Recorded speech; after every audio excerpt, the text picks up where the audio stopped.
warahmatullahi wabarakatuh. Alhamdulillahilladzi khalaqal mauta wal hayata liyabluwakum ayyukum ahsanu amala.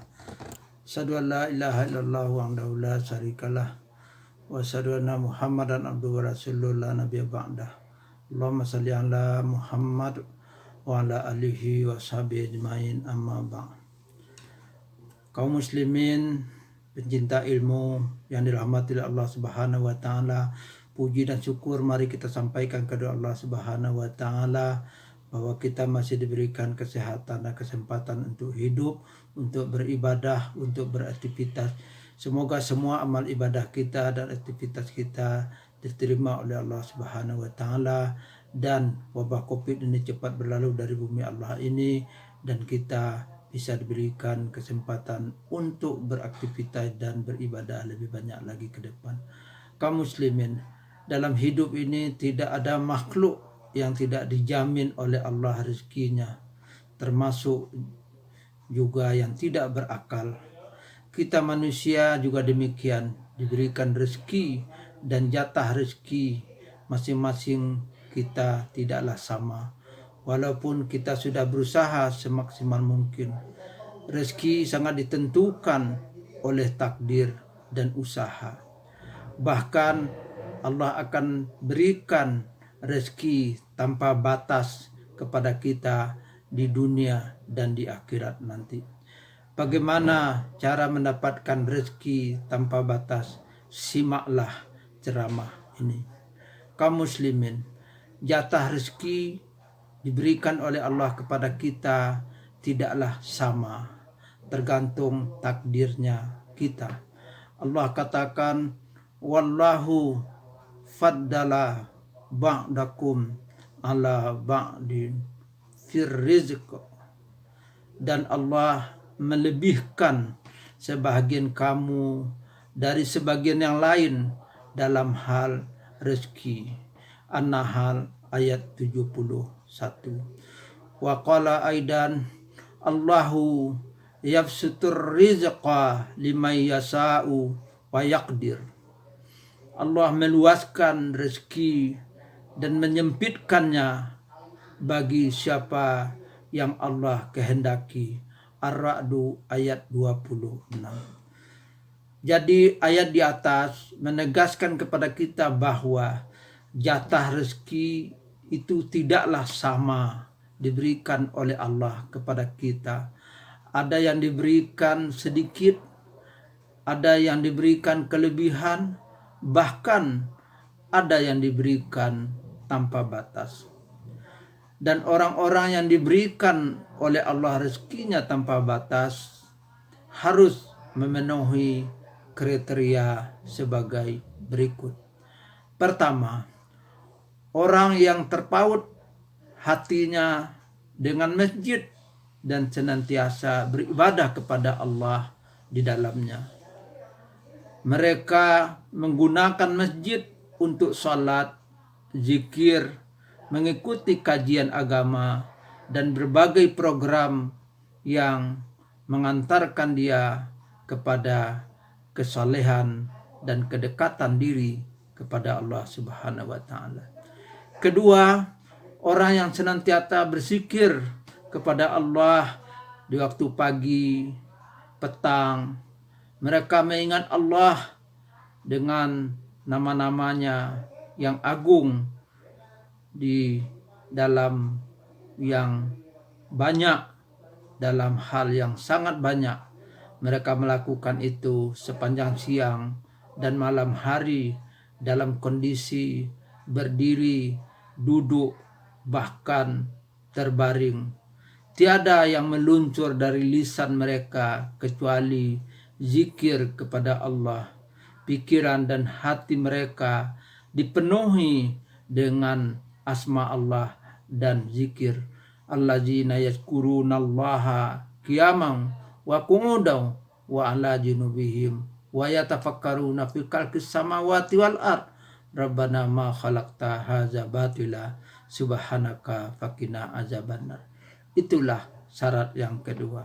Yang ketiga, muslim yang memiliki azam, dalam memperjuangkan kalimat Allah.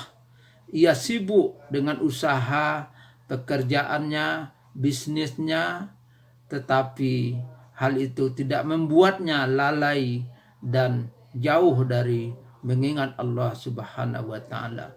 Dan mereka memperjuangkan agama Allah. Bisnis, perdagangan, dan pekerjaan yang mereka lakukan justru membuat dia semakin dekat dengan Allah Subhanahu wa taala.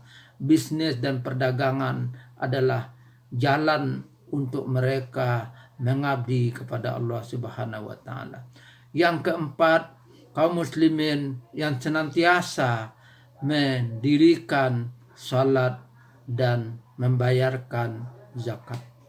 Yang kelima, mereka yang senantiasa meningkatkan takwa kepada Allah dengan mengerjakan semua perintah Allah dan menjauhi semua yang dilarang oleh Allah Subhanahu wa taala. Sebagaimana firman Allah, allazi nattakau fauqahum yaumal qiyamah wallahu yarzuqu mayyasa'u bighairi hisab. Orang-orang yang bertakwa itu lebih mulia daripada mereka yang kafir di hari kiamat nanti. Dan Allah memberikan rezeki kepada orang-orang yang Dia kehendaki tanpa batas.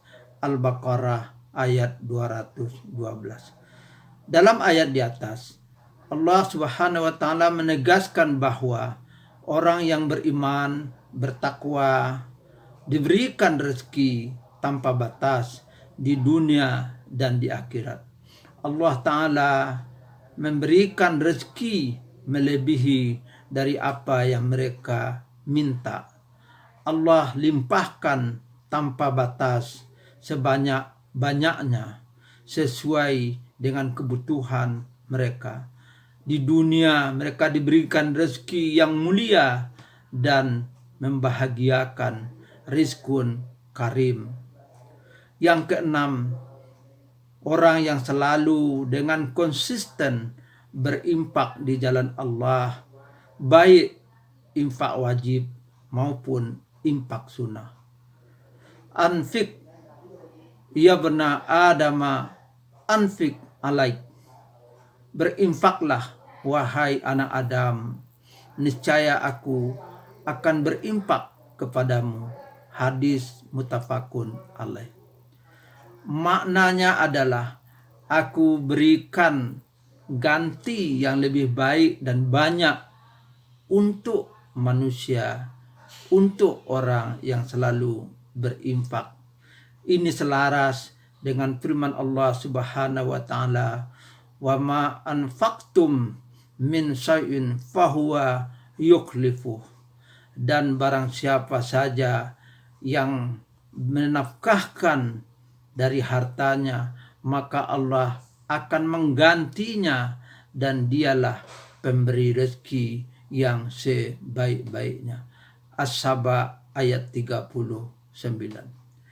Dalam riwayat lain disebutkan ada 2 malaikat yang bertugas setiap pagi mendoakan mereka yang berinfak dan juga mereka yang kikir.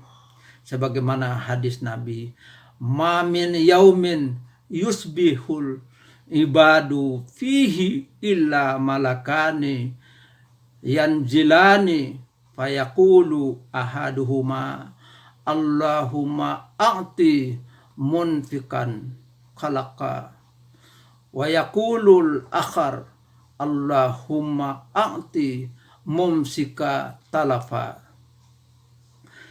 Tiada sehari pun pada hari-hari seorang hamba kecuali ada padanya 2 malaikat yang turun.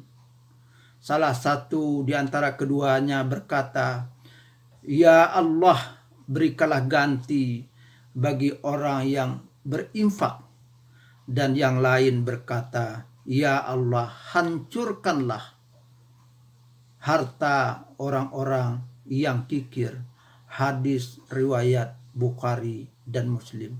Karena itu kaum muslimin, janganlah kita kikir dalam hidup ini, karena kekikiran kita itu akan didoakan oleh malaikat agar harta yang kita punya akan punah dan sirna dari kita. Semoga kita dapat mengusahakan syarat-syarat agar mendapatkan rizki tanpa batas.